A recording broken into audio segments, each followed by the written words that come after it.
మంగళగిరి పెద్ద కోనేరు మంగళగిరి మధ్యలో అర ఎకరం విస్తీర్ణంలో ఒక చెరువు ఉంది. దాని పేరు కళ్యాణ పుష్కరిణి. 1558లో విజయనగర రాజులు ఈ ప్రాంతాన్ని పరిపాలిస్తున్న సమయంలో తవ్వారు. ఇది చాలా లోతుగా ఉంది మరియు 4 వైపులా మెట్లు ఉన్నాయి. కోనేరు లక్ష్మీ నరసింహ స్వామి ఆలయానికి చెందినది. సరస్సు లోపల 2 బావులు ఉన్నాయని చెబుతారు. ఈ ఆలయానికి తూర్పు వైపున శివలింగం ఉంది.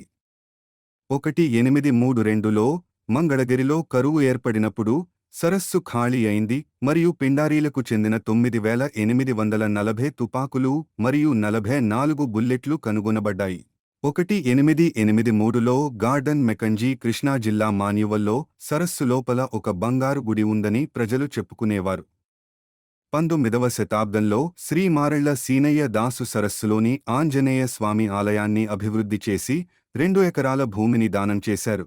అనేక శతాబ్దాలుగా ప్రజలు ఈ నీటిని స్వామివారి అభిషేకానికి ఉపయోగించారు.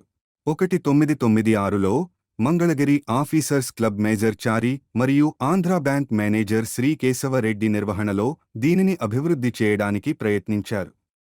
ఈ క్రమంలో పెద్ద కోనేరును పునర్నిర్మాణం చేయాలని ఎమ్మెల్యే ఆళ్ల రామకృష్ణారెడ్డి సంకల్పించారు. గత ఏడాది డిసెంబర్లో పనులు మొదలుపెట్టారు. మొత్తం నీటిని తోడటానికే 4 నెలల సమయం పట్టింది.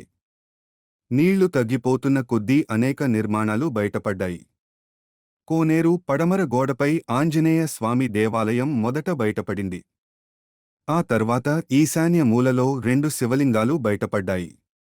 క్రమంలో కోనేరు మెట్లపై శివలింగాలున్న మెట్లు బయటపడ్డాయి. ఒక్కో మెట్టుపై 5 శివలింగాలున్నాయి. ఇలా 2 ముట్లు బయటపడ్డాయి.